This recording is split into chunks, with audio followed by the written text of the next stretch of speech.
Bitcoin is back in the news as its price continues a meteoric rise, with the cost of a single coin breaking $10,000 yesterday.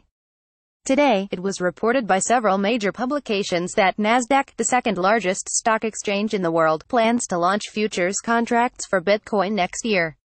That would allow investors to bet on the rise and fall of the cryptocurrency, profiting if they are correct about the direction of its future price. Nasdaq is hardly the first player from the traditional finance world to jump on the Bitcoin bandwagon. At the start of this month, Chicago's CME Group said it would begin providing futures contracts on Bitcoin as well. As The Verge reported this morning, while many well-known bankers and investors continue to deride Bitcoin as a bubble or a Ponzi scheme, almost every major financial institution has been exploring how they might interact with Bitcoin and its underlying structure, the blockchain.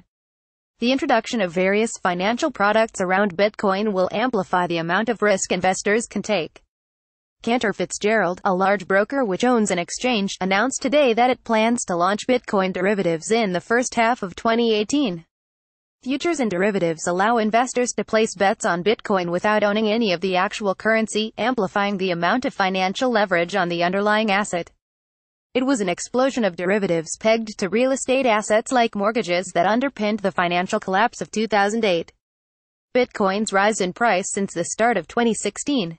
As Bitcoin continues to mint new millionaires, real-world applications for the currency and the underlying technology have so far remained niche.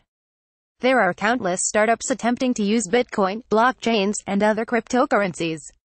Fueling a lot of this exuberance has been initial coin offerings, where investors can buy virtual tokens in lieu of more traditional equity. This year alone, ICOs have raised hundreds of millions of dollars, passing traditional venture capital as a source of funds. As veteran investor and financial analyst Josh Brown wrote on his, "None of this is likely to change soon. These people aren't going anywhere.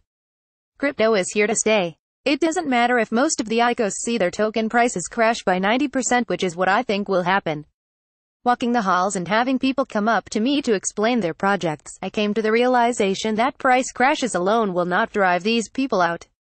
They've got business cards, and signs and LLCs and money raised, and there will undoubtedly be projects that become real companies, even if the majority disappear. This is how all capitalism works. The crash of the internet economy at the turn of the century didn't kill the internet itself. Google came around 4 years later. 3 years after that, the iPhone came out.